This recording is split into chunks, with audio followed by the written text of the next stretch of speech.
bienvenidos a esta nueva emisión y el segundo capítulo de nuestra serie La Guerra Silenciosa, y le damos la bienvenida a Rocío del Pilar Cruz, que es coautora de este evento. Bienvenida, Rocío, un gran placer tenerte Mi nuevamente. querida, buenas tardes, días, noches para todos, para ti. Un día lleno de gratitud y bendiciones para todos.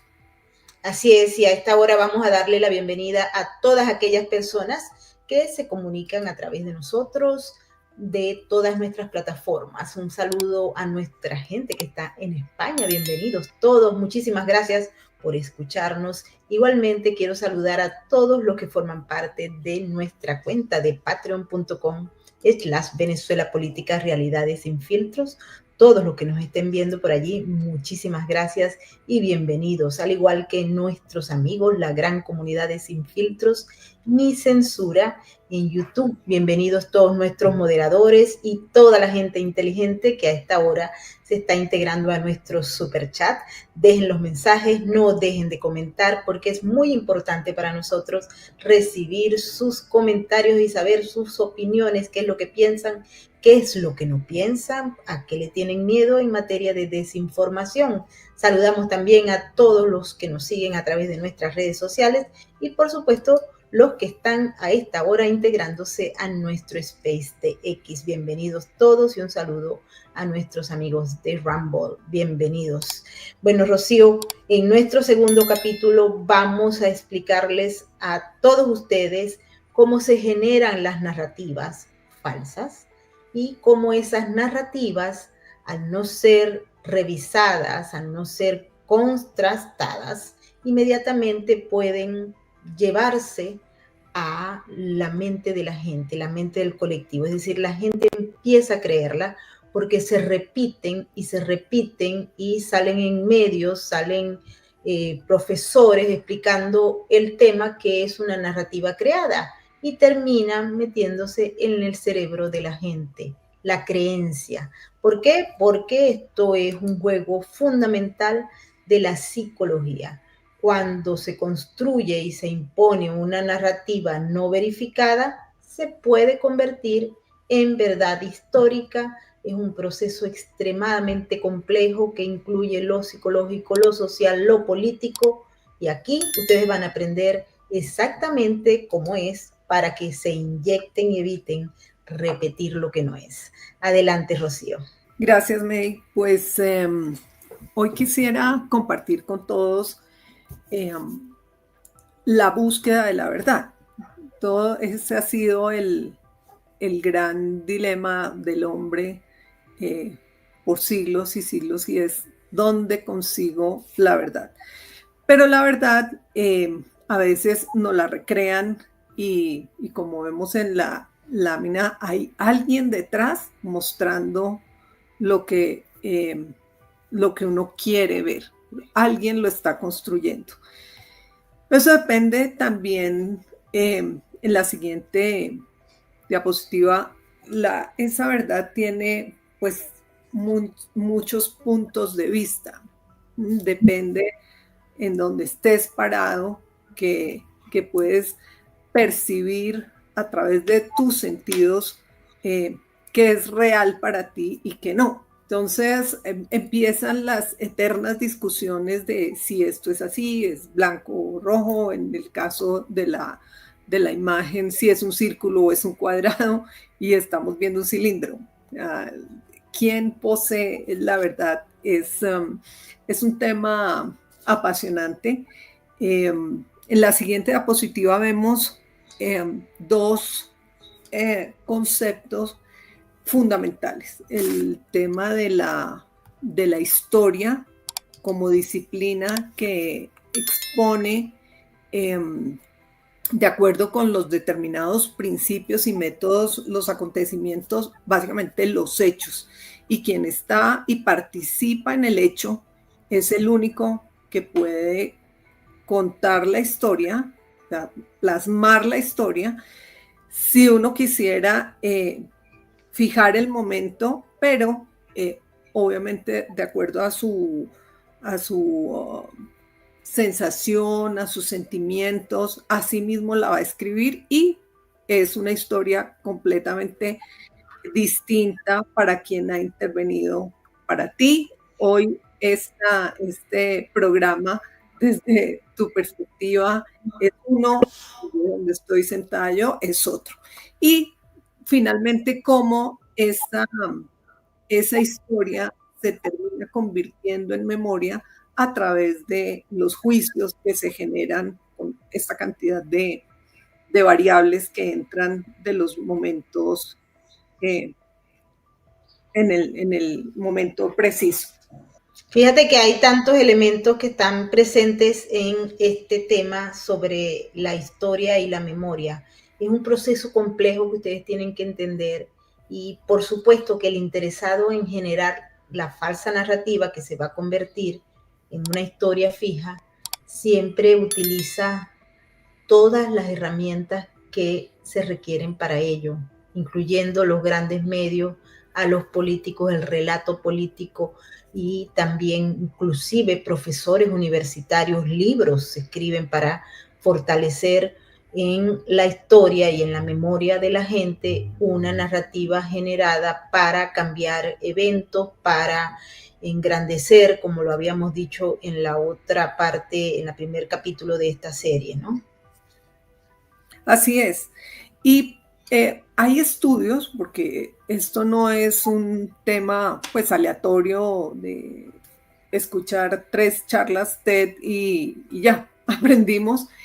Hay estudios profundos que explican por qué la gente deja que se construyan historias. Tú me imagino que has visto y seguramente nuestros espectadores lo han visto, que hay personas que recuerdan el 9/11 y no estuvieron en el sitio y tienen en su memoria recuerdos que nunca fueron, pero se quedaron, o sea, fue tal el impacto emocional que quedaron plasmados unos recuerdos de personas que estaban muy lejos del lugar, sin embargo, cuentan la historia como si hubieran estado viéndolo desde la ventana de su colegio. Es una particularidad, además apasionante el tema. Y digamos, en esa ruta hay muchas personas que se dedican a generar esas narrativas, a generar desinformación, con la intención de manipular con un objetivo específico. O sea, yo qué es lo que quiero llevar a que las personas entiendan que no es otra cosa sino desinformar es sinónimo de engañar, confundir, desorientar y mentir. Entonces, ahí entramos en que si yo estoy buscando la verdad, pero alguien está detrás mintiéndome o engañándome o creándome una historia para que yo compre, ¿hasta qué punto soy yo responsable de validar eso que me está llegando, no? Exactamente. Hay un tema que es sumamente importante y creo que debemos recordar, porque también cuando se está tratando de crear una historia, una narrativa, tiene esta que ser o tener factores que sean creíbles, porque se tienen que reducir, por ejemplo, los mecanismos que pueden crear o generar dudas. Es una historia, por ejemplo, que debe incluir muchas veces elementos emocionales, vinculación identitaria, hay que relacionar esa narrativa que se está creando con valores culturales, con valores nacionales, por ejemplo, falsas hazañas que van generándose en función de un escenario al que la gente tenga apego. Hay una historia que siempre se señala cuando queremos tocar este tema, y es las hazañas de Guillermo Tell, por ejemplo, hasta que se crearon inclusive estatuas, bustos, etcétera, ¿no? Y por lo general este tipo de narrativas que se están creando y que son falsas y que buscan generar desinformación, también deben incluir aspectos, como les digo, que den carácter de veracidad. verosimilitud. Es muy importante porque de lo contrario el proyecto de desinformación puede fallar. Adelante, Rubén. Sí, el caso, pues en Colombia hay muchísimos casos. Para que tú puedas construir una historia falsa, pues necesitas un hecho, el hecho que haya ocurrido. ¿Cómo lo empiezas a deformar? Ahí está la astucia, entre comillas, y la estrategia para que tú logres vender ese hecho que sí fue cierto, absolutamente deformado. Y tenemos un caso particular en Colombia que se conoce como la masacre de las bananeras. Y la masacre de las bananeras primero ocurrió en 1928. Estamos hablando que seguramente hay muy pocos sobrevivientes del hecho en el 2024. Muy pocos.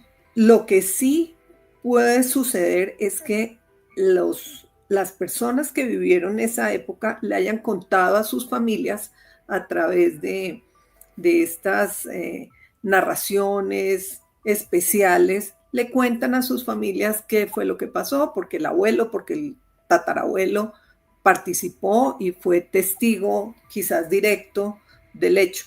Sin embargo, la masacre de las bananeras en Colombia ha tenido una, yo diría, desconfiguración a la realidad y a los hechos, que si uno le pone un poquito de lógica, termina por lo menos haciendo conjeturas importantes. Y parte del posicionamiento que tiene ese hecho fue el libro que escribió García Márquez, 100 años de soledad, Nobel en Colombia, que estaba concentrado en una frase que se reconoció mundialmente y es el realismo mágico. Y el realismo mágico, pues es eso, es una exageración de los hechos. García Márquez cuenta en una entrevista que se hizo en la televisión británica en 1990, que después la cita Eduardo Posada Carbó en un ensayo que hizo sobre 100 años de soledad.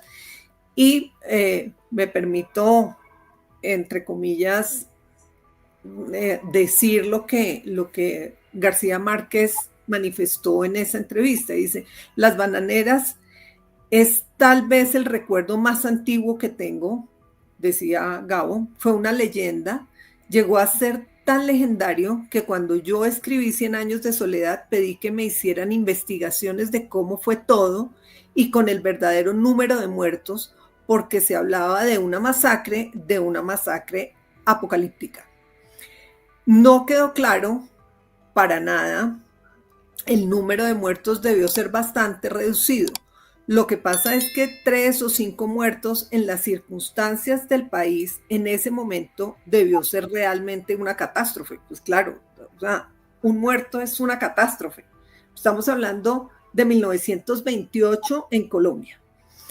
5 muertos, 10 muertos, es un tema pues catastrófico y por supuesto en las condiciones que se presenta el hecho en sí. Dice que en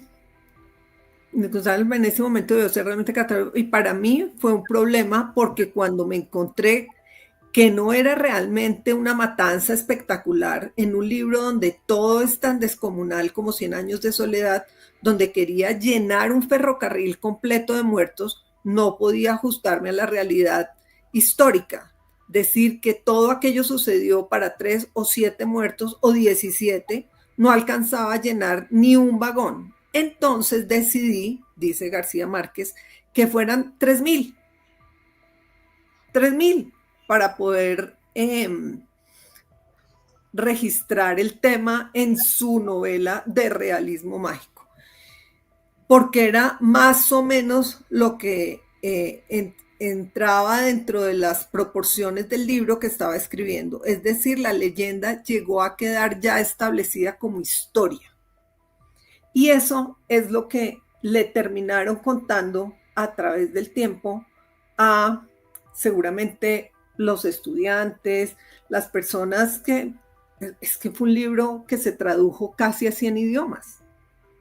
O sea, esa es la historia de Colombia con la masacre de las bananeras, que el mismo García Márquez en algún momento dice, hey, espérese porque yo estaba haciendo un libro con unas, digamos, unas dimensiones narrativas extraordinarias y él mismo lo manifiesta como que eso se convirtió en historia. Y de esa historia, May, cuando uno mira los programas que se dan en la televisión nacional, pues sí, tú hablas y queda, digamos, se constata que en esos publireportajes que hacen, las personas que lo hacen es gente muy joven que ni siquiera leen el libro. Entonces, en el mismo video que ellos construyen, hablan de que García Márquez hablaba de 30.000 muertos. Entonces ya vamos en 30.000. García Márquez dijo que eran 3.000 y estaba exagerando. Pero en el video, que seguramente lo podemos ver un poquito más adelante, hablan de 30.000. Y dentro de la búsqueda, estos jóvenes que están haciendo la labor investigativa se van hasta Ciénaga y averiguan con una señora mayor, tal vez tendrá 70, 80 años, y la señora habla de 60.000 almas. O sea, cada vez que, o sea, el teléfono roto en la desinformación es increíble. O sea, tú empiezas con una cifra, otra cifra, pero ya si tú ves a una mujer mayor sentada que vive en el lugar y que habla con semejante propiedad y le escuchas que fueron 60.000 almas las que murieron en la masacre, tú dices, espérese, ¿por qué? Esto es ya... Y alguien termina repitiendo ese testimonio sin ningún filtro. Exactamente, y ahí es donde viene la sobreposición y la fijación en el marco de la memoria colectiva, que es ahí donde se pasa una parte de la etapa de esta construcción de narrativas. Yo creo que deberíamos ver el video. ¿Te parece? Pues sí, si quieres lo podemos, es un poquito largo, si quieres lo podemos adelantar. Vamos a verlo. A través de los recursos del Fondo para el Desarrollo de la Televisión y los contenidos de la Autoridad Nacional de Televisión. Yo soy un pueblo que me sigue. Dígale con el corazón. Los 500 metros. Como un momento de celebración femenina. Qué rico esto que esté pasando, que ustedes amen mi departamento. Esto es cronografía. La masacre de las bananeras 1928.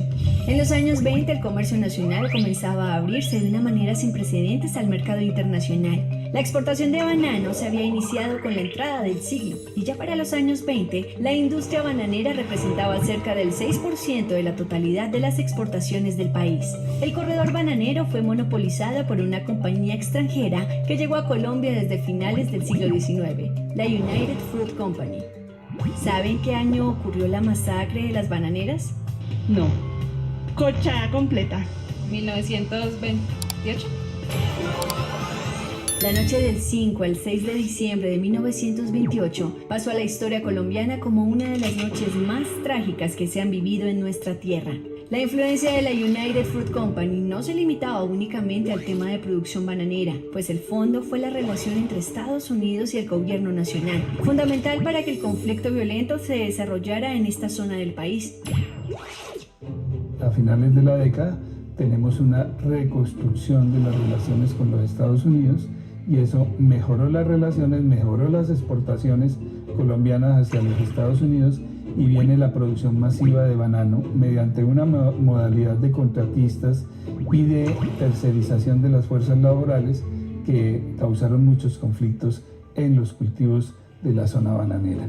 Bajo condiciones laborales injustas, los trabajadores colombianos de la United Fruit Company se habían organizado para pedir la revisión de los términos laborales que impedían que fueran contratados directamente por la empresa norteamericana. Aproximadamente 25.000 huelguistas, correspondientes al 16% de los trabajadores de la UFCO, se congregaron frente a la sede de Ciénaga desde la mañana del 12 de noviembre con la intención de hablar con algún emisario de la compañía. Se quedaron esperando durante casi un mes, hasta los primeros días del mes de diciembre. Cuenta la historia que el mismo presidente de los Estados Unidos, John Calvin Coolidge, se comunicó con el presidente Miguel Abadía Méndez para pedirle que se hiciera cargo de la manifestación, quien acató los deseos del gobierno norteamericano.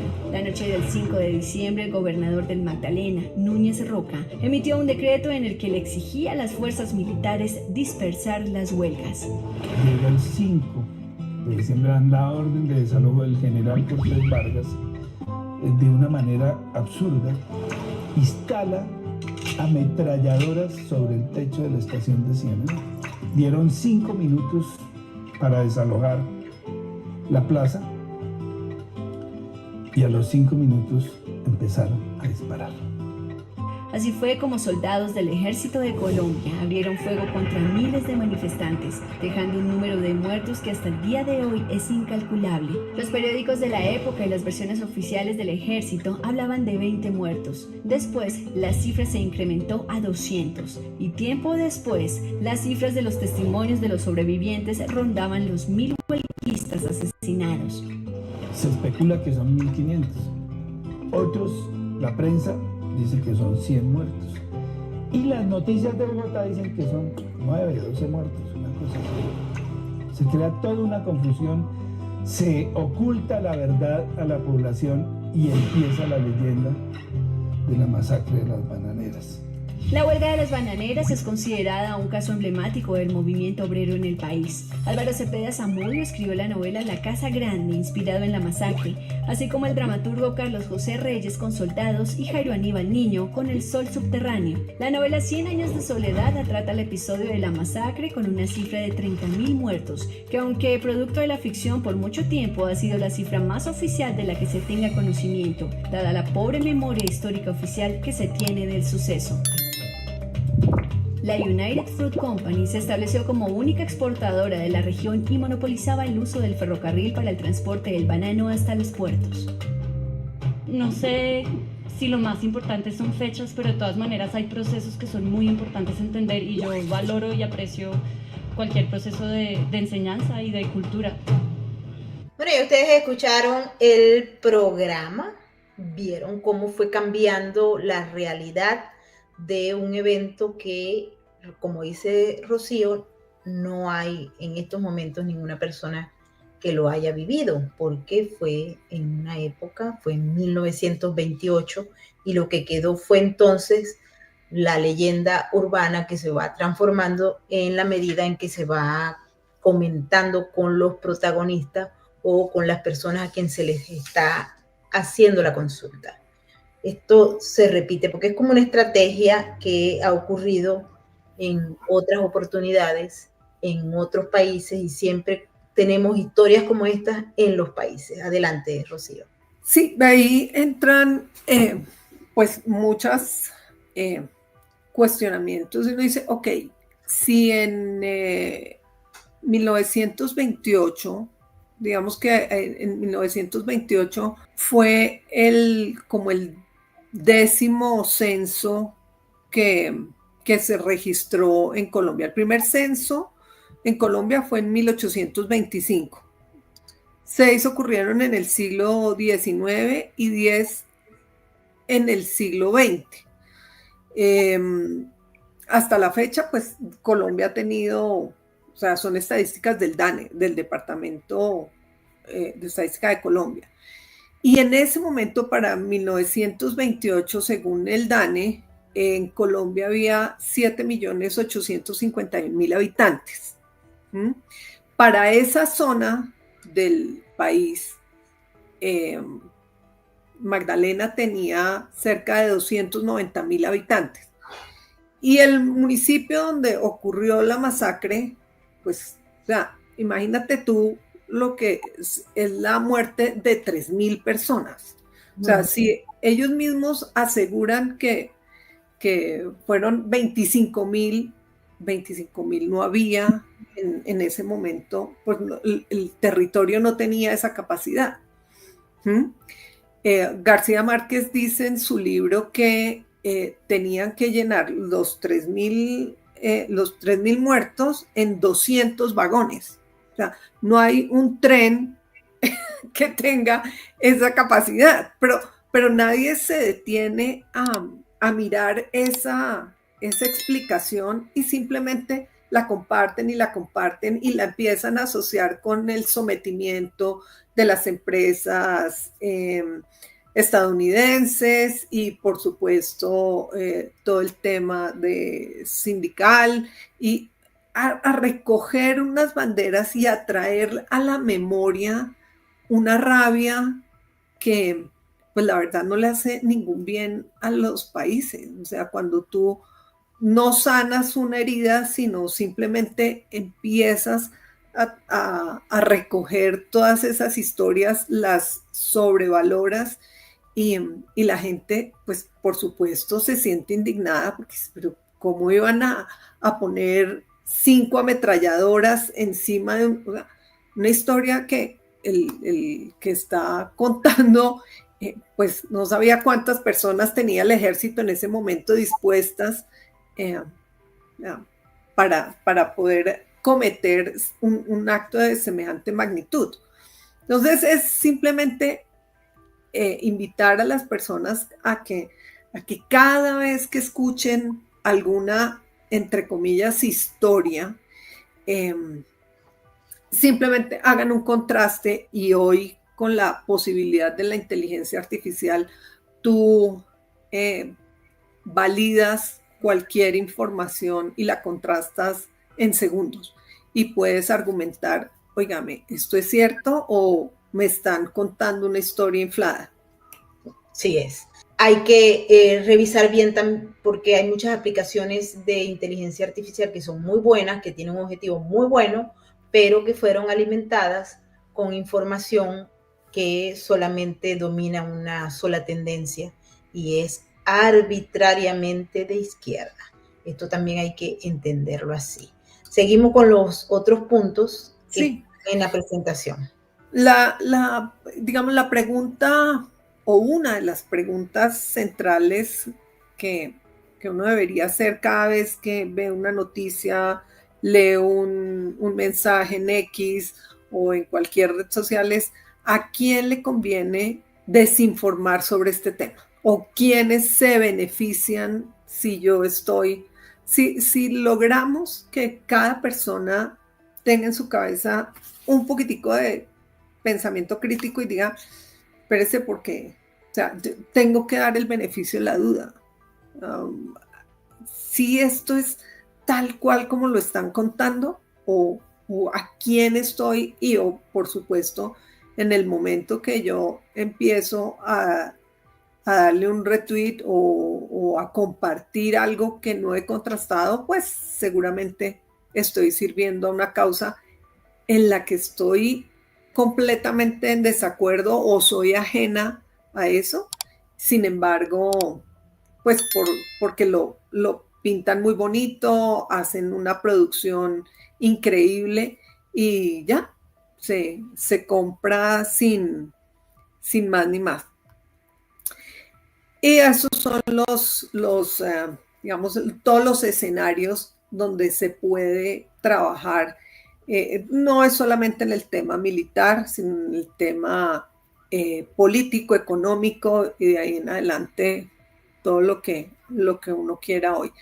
Trajimos para todos un video muy especial que fue emitido en diciembre del 2021 por una agencia RT, que es Russian Today, y ellos decían en su programa que la invasión no iba a ocurrir jamás en Ucrania. Yo creo que ese video es bastante llamativo e ilustrativo para todos entender hacia dónde querían llevar la opinión pública. Así es, vamos a verlo. Varios grandes medios afirman que Rusia está a punto de atacar a Ucrania. No importa cuando vean este video, en el discurso mediático el ataque es y siempre será inminente.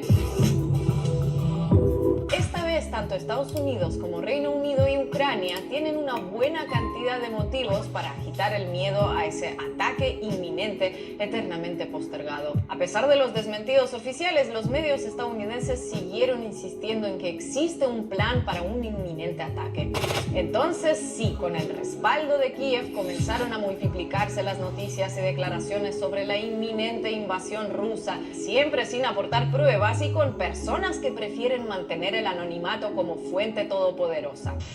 La teoría del laboratorio en Wuhan como origen del coronavirus no es nueva y ya había sido desmentida en numerosos medios, pero ahora cuenta con el respaldo de fuentes confiables y agentes de inteligencia que prefirieron mantener el anonimato. La operación se llevaría a cabo a finales de enero, principios de febrero, probablemente con ataques aéreos, artillería e infantería, seguidos de desembarcos. Sin embargo, desde el mismo Ministerio de Defensa, casi al mismo tiempo, decían que no estaban seguros de si Putin ya había dado luz verde a la operación o no. Es decir, habrá invasión en enero, febrero, pero puede que no. La ministra de Exteriores de Reino Unido, Elizabeth Truss, respaldó esa teoría y ya que estaba, aprovechó la ocasión para instar a Europa Occidental a oponerse al gasoducto Nord Stream 2. Faltaría más. Para el gobierno ucraniano, la jugada es más que todo interna. Con la economía y el tejido social ucraniano en ruinas, sumado a la crisis energética, el índice de aceptación de Zelensky sigue en caída libre. Y en esas circunstancias no puede evitar echar mano del comodín de la amenaza rusa. Por supuesto, llegará enero, después febrero, marzo, pasará el 2022 y seguro que en los grandes medios de cuando en cuando seguirán leyendo que la invasión rusa a Ucrania es inminente y que si aún no se ha producido es solo gracias a las continuas denuncias de que es inminente, siempre inminente. Bueno, si esto es una pieza real de desinformación como muchas otras de la agencia RT, dicho sea de paso, esa agencia y realmente los servicios de inteligencia y de desinformación de Rusia son tal vez uno de los mejores del mundo. Sí, sin ningún escrúpulo ni pudor, pues todos recordamos que fue el 24 de febrero del 2022 la invasión. Y en diciembre 21, esta periodista y esta agencia estaban emitiéndole al mundo que ¿cuál inminente invasión? O sea, ¿de dónde lo sacan? Además con ese sarcasmo y tratando de mostrarle a la gente que todos los que terminaban diciendo que se iban a invadir, que claro que por supuesto esa es la intención, haciendo sentir a la gente como tonta porque estaban creyendo que eso iba a pasar. Entonces volvemos a la pregunta, ¿a quién le conviene desinformar? ¿Quién se beneficia de que este tipo de programas y de noticias no lleguen ni le pongan la atención suficiente? Casi que uno puede decir, hombre, si hay un inminente ataque, pues que las personas tengan la posibilidad de resguardarse, que las personas tengan la posibilidad de migrar, pero mandar esta noticia así es delicado. Yo creo que hasta termina siendo, o sea, casi que lindando con el delito. Sí, debería ser un delito, pero obviamente hay muchos países donde este tipo de piezas está constituyendo un delito, pero hay otros que no. Y claro que es una frontera muy corta entre designar piezas de desinformación como delito y utilizar esa misma herramienta jurídica para eliminar cualquier opinión contraria, ¿no? Y de calificarla como pasa en Venezuela. El tema es muy importante y aquí hay que entender cómo en este caso el cerebro es un teatro de operaciones y el objetivo no es cambiar lo que pensamos, es la forma en que debemos pensar lo que se quiere, lo que quiere el poder. ¿No es así? Así es, tal cual. Es que nos cambien la forma como tenemos que recibir y tomar decisiones. Y bueno, el caso concreto es todo lo que se viene construyendo a través de una nueva denominación, que es la guerra cognitiva, que uno de pronto la puede ver muy lejana, pero que hay personas estructuradas pensando exactamente en cómo realizarla. Y lo más paradójico es que aquí en Colombia hay un dicho que dice que el ladrón juzga por su condición. Exactamente.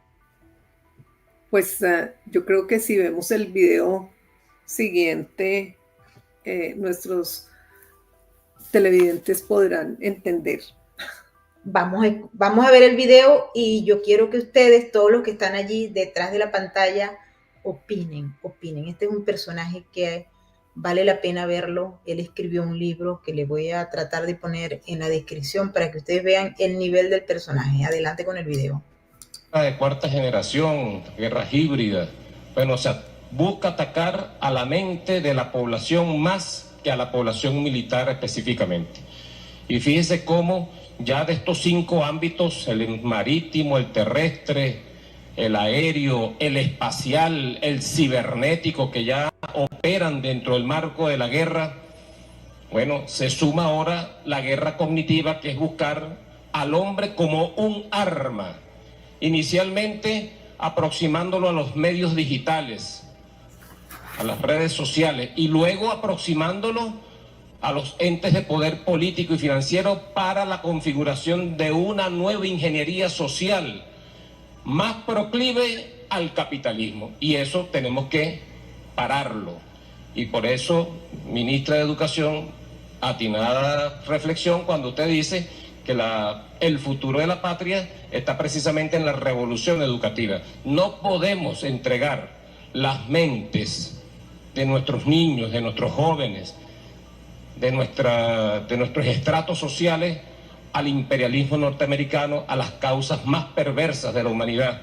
No, tenemos que buscar cortar las cadenas de contagio en este sentido, haciendo alusión al COVID, las cadenas de contagio para lo malo y procrear y hacer cada día más fuerte lo bueno, lo justo, lo humano, lo cristiano, lo independiente, lo antiimperialista, lo doctrinario. No hay que tenerle miedo a la palabra doctrina. La milicia tiene un papel fundamental en la doctrina del pueblo, porque la doctrina nuestra es el bolivarianismo, la doctrina nuestra es Bolívar. Nosotros tenemos la doctrina bolivariana. No hay que tenerle miedo a la doctrina, a la ideología. Esas son las cosas que nos mueven a nosotros y tenemos que fortalecerlas siempre. Así pues que gran papel tiene la milicia bolivariana en esta tarea de la defensa comunal, queridos compañeros del alto mando militar, y en esa dirección, mi comandante en jefe, como usted lo ha indicado, vamos a trabajar con mucha profundidad. La milicia bolivariana, los 4 componentes de la Fuerza Armada, nuestro componente especial, de manera integrada, de manera unida. ¿Será que dio una orden particular para aplicar ese tipo de guerra en Venezuela? Pues fíjate que sí, imagínate que en estos momentos está ocurriendo algo que tiene que ver con las órdenes que se dieron en aquella circunstancia, porque se le ha pedido, por ejemplo, a los militares, a cada miembro de las Fuerzas Armadas, que tiene 5 componentes, los 4 componentes tradicionales, más la milicia bolivariana, que abran cuentas en las redes sociales y que ayuden a crecer el nivel y el número de seguidores de las cuentas del ejército. Es decir, se está utilizando la masa de los agentes miembros de las Fuerzas Armadas para incrementar el nivel y para poder llegarle a más gente. Es decir, construir los elementos de propaganda y distribuirlos de manera masiva utilizando un ejército de bots, pero a la vez miembros del verdadero ejército.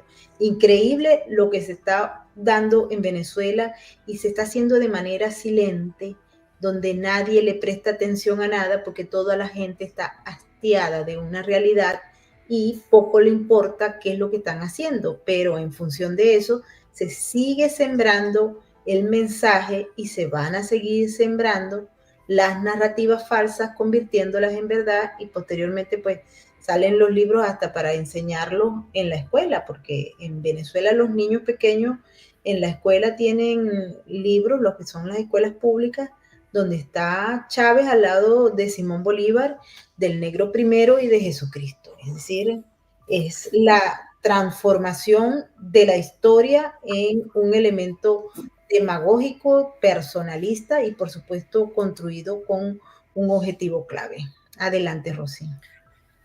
Pues es triste ver que ya hay una receta, hay una fórmula que simplemente se la pasan y la van ajustando, pues le pones un poquitico más de mentiras o una pizquita de inteligencia artificial, pero finalmente, o sea, esto ya no es novedoso, no es algo que uno diga, pues que lo estamos sacando del cajón de lo ultra secreto.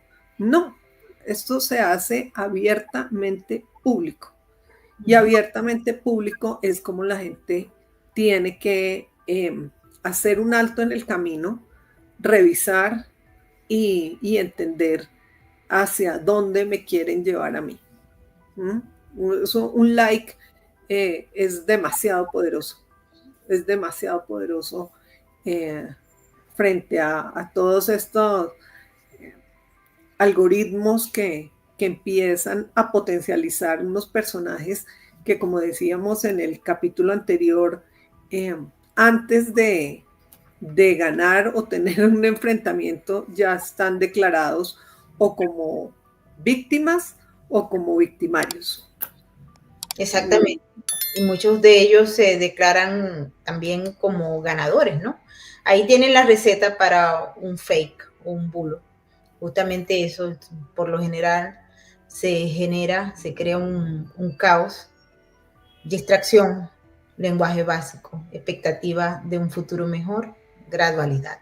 Usos de lo que se llama ingeniería social, influencia de la neurociencia, tocar las emociones, que es sumamente importante para crearlo, lo habíamos dicho al principio de este programa, el tema del pensamiento crítico, y ustedes saben que es uno de los puntos claves que se elimina para que la sociedad no sea capaz de criticar. Pensamiento crítico y sentido común eliminado, porque lo que se le interesa a la gente, al poder o a los que están detrás de esto es el otro lado donde no se hagan preguntas, donde no se haga la verificación y donde sencillamente no opere el sentido común para decir, ya va, ¿qué es esto?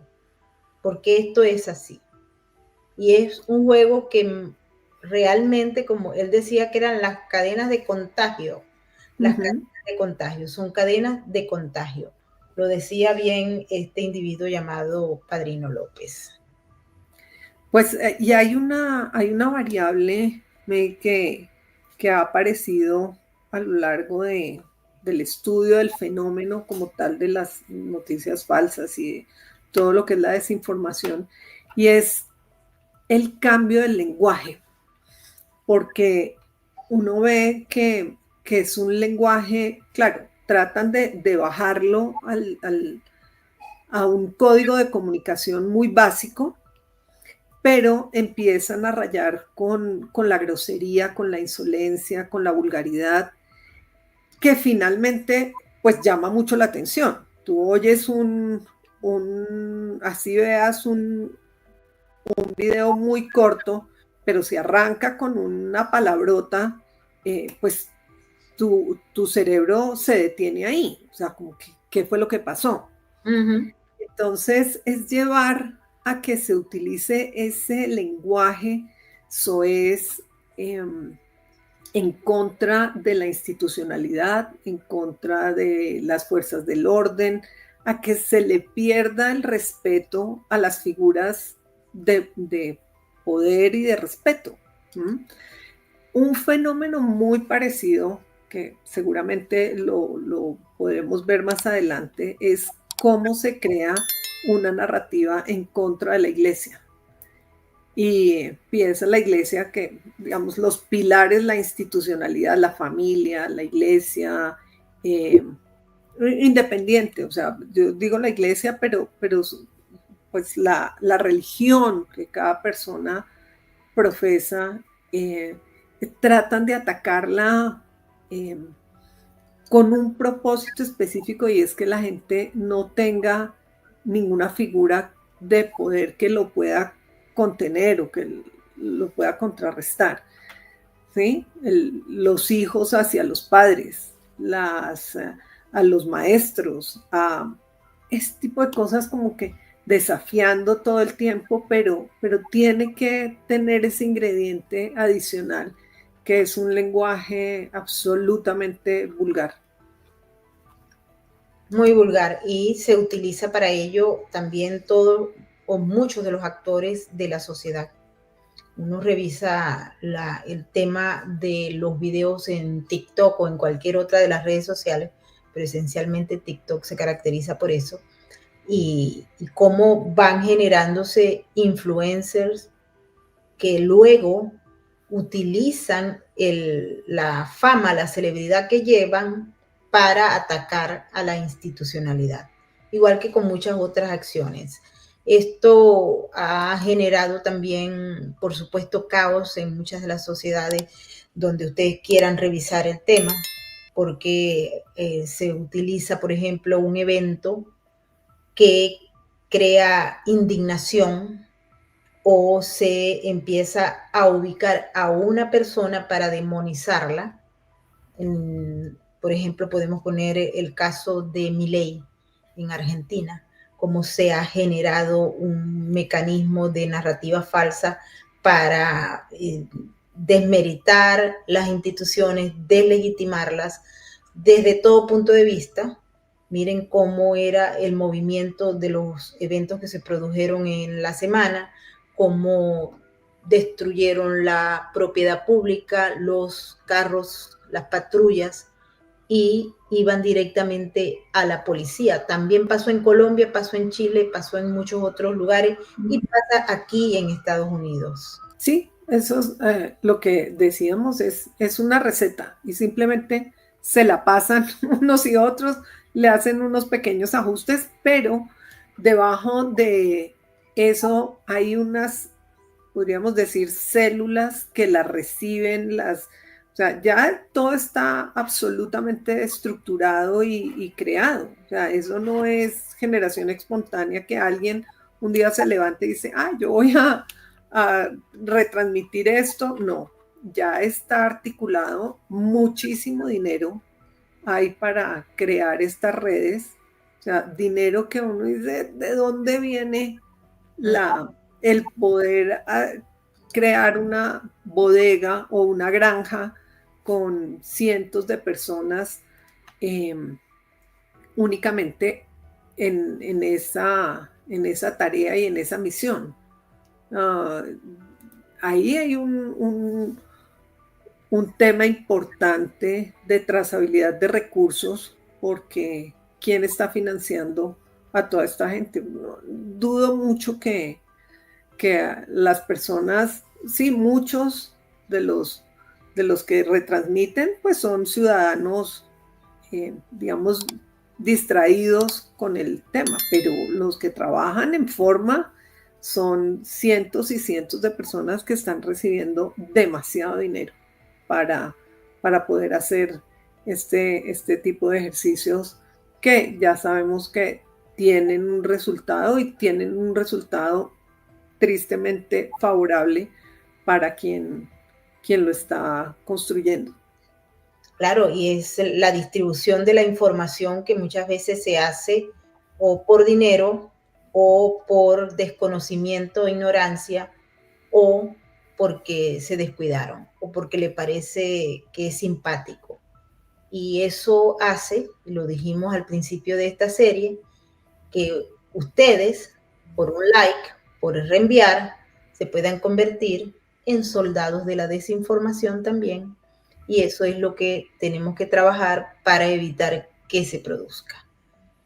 Las medidas, las nuevas tecnologías han hecho que también esta tarea de ver qué es falso y qué no es falso sea mucho más complejo, a pesar de que nos brindan herramientas que nos ayudan a entender y a verificar. Lo que hay es que educar a la audiencia para que sepan cuando pasa algo, ir a buscarlo y tratar de verificarlo. A veces no da tiempo, todos hemos cometido errores de esa naturaleza. Lo importante aquí es crear conciencia para evitar que esto siga creciendo, porque es un monstruo de 1000 cabezas y es importante entender algunas de las herramientas que se pueden usar para poder parar, por lo menos para que ustedes se excluyan de esa masa que está ayudando al poder que está detrás de esto a seguir creciendo y a seguir sembrando, a seguir creciendo y a seguir usando falsas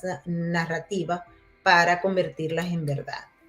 El caso, por ejemplo, de la inteligencia artificial para crear videos que son virales, Rocío. Sí, así es. Hay como unas líneas constantes. Una que es la atribución de cosas falsas a personalidades. Entonces, uno sabe que hay una personalidad en determinado país que necesitamos desprestigiar y esos son el primer foco de ataque. Otra, pues tienen que estar asociados a temas de conspiración, que son como las líneas centrales. ¿Cómo voy a conseguir acabar con el prestigio o cómo asocio esto con algo ilegal, que es la línea de conspiración? Pues, por supuesto, atraer la atención de grupos. O sea, es más difícil cuando van persona por persona. Entonces, crean esos grupos y esos grupos validan a otros y a otros y a otros y pues eso es exponencial. Los mensajes tienen que ser muy sencillos para temas muy comunes. O sea, donde la gente diga, ay, sí, es que aquí, no sé, ¿cómo puede uno deformar el alza de la gasolina, que fue lo que causó aquí el mal llamado estallido social, que eran 100 pesos lo que le subieron a la gasolina? Pero sin embargo, se creó toda, eso fue en el 2019, que venía reflejo de lo que pasaba en Chile y lo que pasó en Perú y lo que pasó en Ecuador. Y 100 pesos, también hubo una reforma tributaria, una cantidad de cosas que las personas, digamos, de a pie no conocían muy bien, pero sin embargo se crea esa burbuja de desinformación y todos se dejaron llevar. Estamos hablando del tiquete en Chile, que también subió, no sé, unos centavos de dólar, y eso fue como el detonante.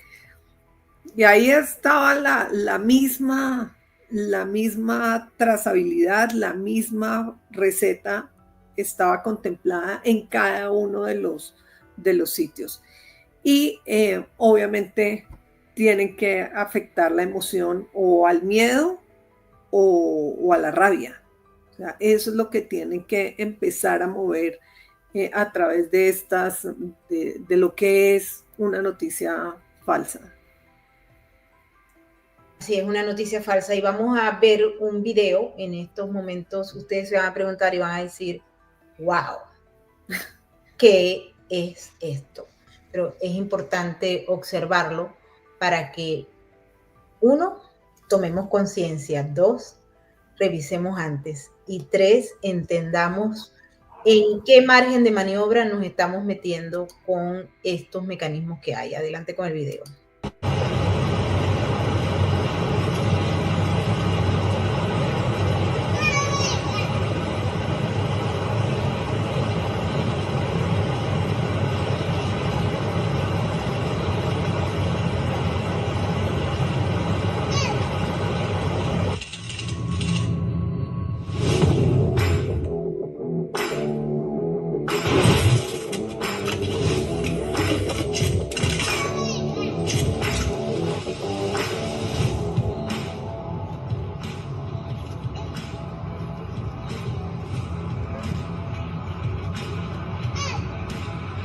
Bueno, ya observaron el video, ¿no? Y vieron lo que representa. Sí, la primera vez que uno ve ese video dice, pero por Dios, ¿qué mamá es la que tiene ese niño? Es muy fuerte, porque así es como enganchan en esos 5 segundos iniciales, enganchan a la gente y de ahí a que salga una historia de una madre que abandonó su niño en la mitad de una represa y empieza a construir y dónde estaba el policía y qué pasó con el papá.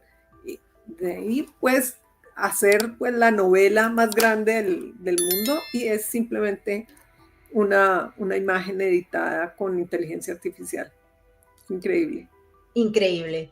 Y esto hay que viralizarlo. No el video, sino la concepción, para que ustedes entiendan lo maravilloso que ha sido el desarrollo de todas las tecnologías para engañar y manipular la psiquis del colectivo. Es un juego perverso y peligroso, y por eso estamos trabajando para ustedes haciendo esta serie, para llevarles los conocimientos que se han adquirido y que se han acumulado y que nosotros hemos estudiado. Es para ustedes. Así que, Rocío, vamos a preparar el tercer episodio de esta serie para seguir trayéndoles información y que se les quede. Y ustedes lo pasan y lo vuelven a pasar a todos sus amigos y familiares para que logremos el objetivo de abrir los ojos y de no compartir, para no ser un soldado de estos grupos que manipulan a sabiendas de que lo están haciendo y por un interés que es obviamente para muchos desconocidos, pero que ustedes no les van a pagar por estar allí. Lo están haciendo, son soldados. Información gratis. Rocío. Sí, Meir, pues estaremos preparando un tercer informe. Ojalá nuestros oyentes y los televidentes nos digan exactamente sobre qué quisieran que profundizáramos ahí. O sea, esto tiene la desinformación y la guerra de información, tiene muchas aristas. Es un fenómeno social muy interesante y estamos con toda la disponibilidad para hacer un buen programa para ustedes. Muchas gracias, May, por la invitación. Muchas gracias a ti, Rocío, por estar con nosotros en esta serie.